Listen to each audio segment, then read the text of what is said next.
Powered by Popart Videoproductie.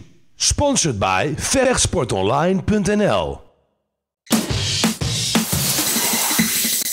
Uz ringa grīdas, un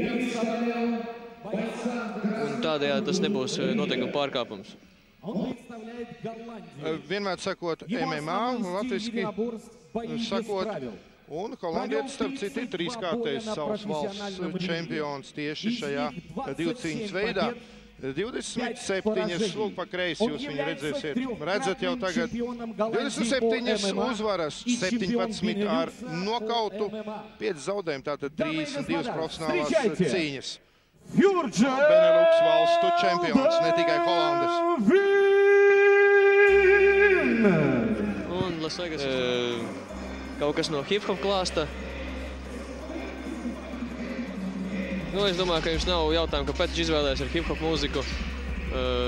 Noskaņos viņš ir samērā kareivīgi, soļo pa ceļu uz ringu ar saviem asistentiem, kas viņam ir veseli 3, kļūdījos 2.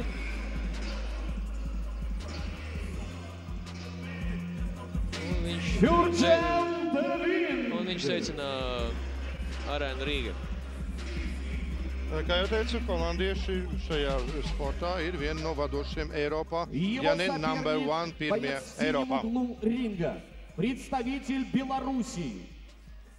Его основной стиль единоборств – джиу-джитсу. To mēs pateicām. Провел 7 боев на профессиональном ринге, из них 6 побед и 1 поражение. Является чемпионом Белоруссии по джиу-джитсу 2003 года, чемпионом Франции по джиу-джитсу 2004 года и чемпионом Белоруссии по рукопашному бою 2005 года. Дамы и господа, встречайте Евгений! No 29 gadu viņam ir pieredzējis, ļoti pieredzējis, tāpēc arī tik daudz viņam titulu dažādu. Jā, parādās Baltkrievijas sportists. Mūzika tāda vairāk klubu mūzika. Viens asistents. Šī te Baltkrievijas sportists ir smagāks par savu oponentu. Un, kā Maris jau teica, jā, viņš ir 5 gadi vecāks, varbūt arī tāpēc pieredzējošāks nekā viņa pretinieks.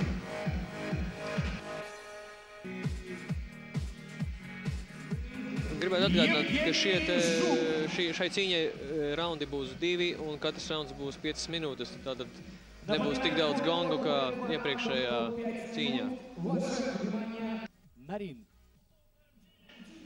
Varbūt kāds neredzēja pirmo cīņu, vai arī redzēja tikai beigas, ar ko pati būtiskākā atšķirība ir starp šiem abiem divcīņas veidiem. Tātad, kā es teicu, taiboksā sports vairāk, visa cīņa norit kājās stāvot, un šajās cīņās ir arī atļauta cīņa uz zemes un cīņas paņēmieni, kas varētu būt, ir paralēls ar sambo, judo, jiu-jitsu, grieķu romiešu cīņa, brīvā cīņa. Nu, ko šeit arī demonstrē sportisti, viņi jau ir aizgājuši cīņa parterī, un mēģina noteikt, kurš no viņiem būs dominējošais. Atrodoties parterī, pretinieks drīkst izdarīt arī sitienus ar rokām pa gulošu pretinieku. Jā, nu cīņu veidu ir dažādi, daudzi, un pat tajā pašā karatē vien ir pār pa 10 dažādu novirzienu. Tas arī ir, saprotams, nedaudz tādā ziņā, ka komerciāli, vairāk veidu, vairāk čempionu un tā tālāk. Nu, kā tu komentētu šo brīdi, kas notiek? Šobrīd viņi, referīs pārtrauc šo cīņu, viņi mēģināja, katrs no sportistiem mēģināja izdarīt kādu no savu paņēmieniem, iziet uz kaut kādu no pieejamajām, kā teikt, atrast atslēgu, lai atslēgtu pretinieka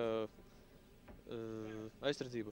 Tad Holandes sports izdarīja vienu no tiem, ko mēs pārsveidām pārkāpumiem, izdarīja citienu cirkšņu rajonā. Protams, viņš atvainojas savam oponentam. Gan tiesnesim, gan pretiniekam atvainojās, pauze. Tas viss ir saprotams. Gribētu atgādināt, ka ja kāds ir tikko mums pieslēdzies, tad sportists no Holandas ir zilajos šortos un sportists no Baltkrievijas ir melnajos šortos. Sportistam, kurš saņēma šāda veida traumu, ir tik dots laiks rehabilitēties un sakopties, savākties cīņai. Sportists no Holandas ir ar tetovējumiem klāts.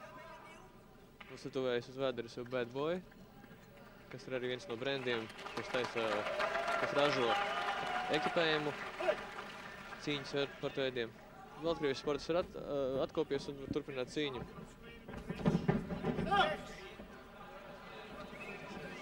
Atkal notiek. Jā, atkal tieši tas pats. Un tas ir brīdinājums. Tieši tā, jā. Un tiek dots taimauts minūti laika atkopties. Kā mēs redzējām, Holandas sportists ir nesaprašanā, kāpēc tā. Varētu mēs noprast, ka viņš to speciāli noteikti nedara, vienkārši apstākļi tā viņam sakrīt, kad viņš izdara šādu veidu pārkāpumu.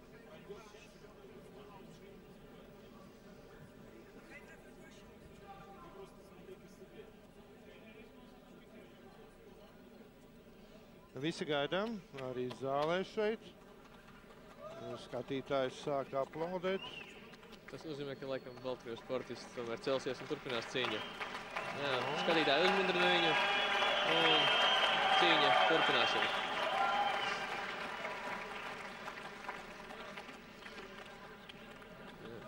Holandas sportists atkal atvainojās. Jā, neizstāsta, ka viņš pēc tāda ļaunprāša viņš neizskatās. Tieši tā, tas vienkārši tāda apstākļa sakritība, kad iespējams, ka viņš pat uzrāsa. Holandietis piedāvā savu sevi uz...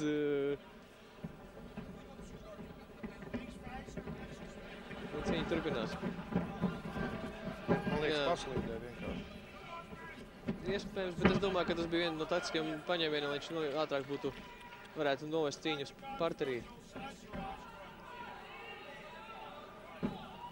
Kā redzat, Baltkrievijas sportisti mēģina izdarīt savu paņēmienu, savukārt holandietis uz bloķē un Baltkrievijas sportists atrodoties tā sauktiem malka position, viņš mēģina izdarīt citienus pa Holandas sportistu korpusu.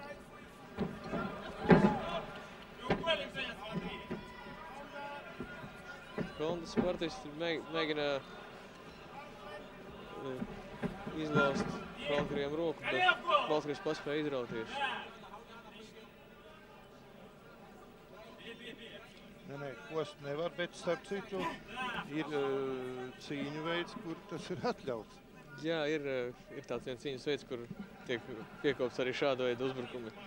Un tas ir nākušais solis jau uz tā saucamo street fighting, uz ielu cīņām, kad tiek atļauts viss un visur. Nu jā, Taisonam būtu labs izredzes varbūt, bet tas tā viss katrā ziņā joki mazi, cīņa ir ļoti nopietna. Jā, žēl, ka mēs neredzam precīzi, cik ir laiks palicis. Bet rauns beiga puse. Bija pārtraukumi 2.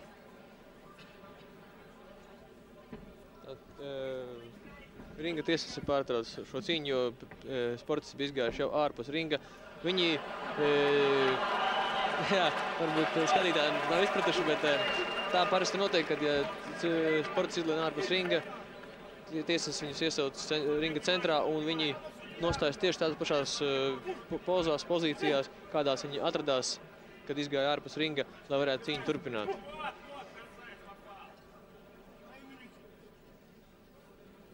Holandas sportists neļauj Baltkrievijas sportistam izdarīt citienus un mēģina izrauties un iziet uz sāpju paņēmienu. Viņam tas kā sanāk, bet tomēr ne, Baltkrievijas sportists paņēmis viņu un mēģina nokartīt no sejiņa.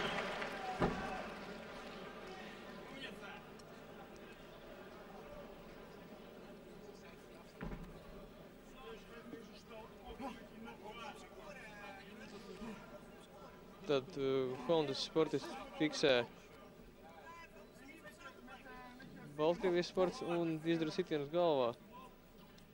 Šeit ir tā, ja jūs esat tādā pozīcijā, kad jūs esat augšā, kā šobrīd atrodas Baltkrievijas sportists, jums jāmēģina pēc iespējas tuvāk pielikt galvu pie oponenta ķermeņa, jo tad pretiniekam grūtāk trāpīt.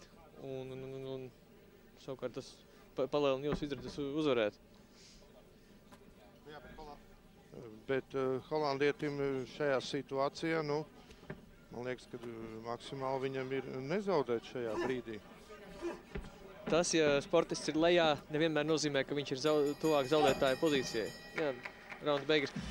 Ja bieži vien sportists atrodas zem savu pretinieka, viņi arī uzvar.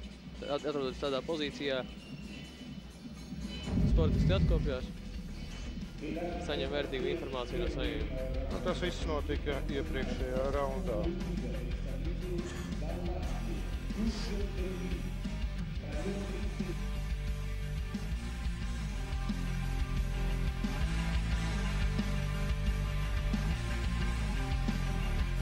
Vispār pavērojam tiešām šos te panākumus, tad abi ir ļoti pieredzējuši.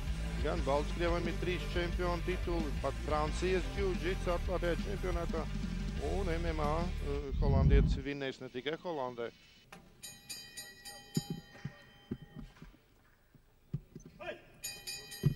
Tātad otrais rauns ir sācies. Atgādina, ka rauns ir 5 minūtes.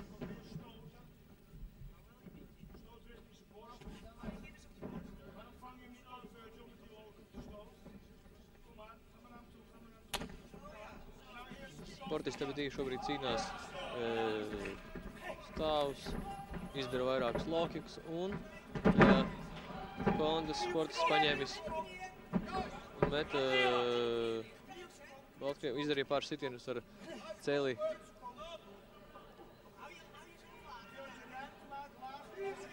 Tad Baltkrievs mēģina saslēgt Holandas sportistu tā saucamajā trīsstūrī, bet tas viņam izslīdējis cauri ir. Trīsstūris ir, kad pretinieks tiek ieslēgts starp kājām un kājas, abi ceļgali un gurni izveido kā trīsstūri, no kura nav neiespējams, bet ļoti grūti tikt ārā.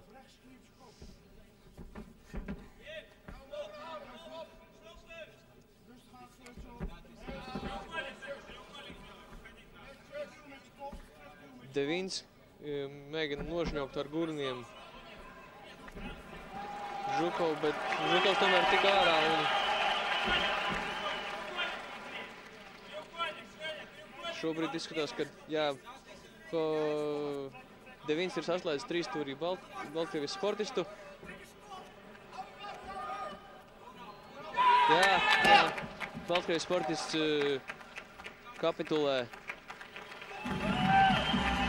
Vienmēr sakot, viņš padodās, zaudē šajā cīņā un uzvarētājs ir holandietis. Jurģils Devins, jā. Jā, nepavelti mēs teicām par Holandi, kādi tur labi meistari, un to jūs arī tagad redzējāt šeit paši arēnā Rīgā. Holandietis demonstrē ļoti baudāmu tehniku cīņai parterī, kur varētu vilkt paralēlis ar braziliešu jiu-jitsu vairāki elementi ir no šīs cīņas. Un pāris pozēšana fotogrāfam. Atkal neiztrūkstošās ringa meitenes. Cīņa šī bija baudāma.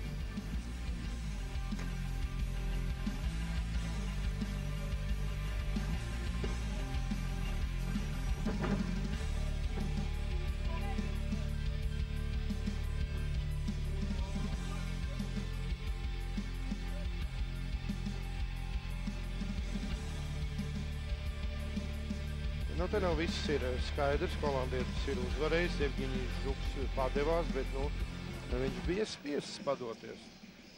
Jā, viņš bija paņems tā sauktajā трīsstūrī un...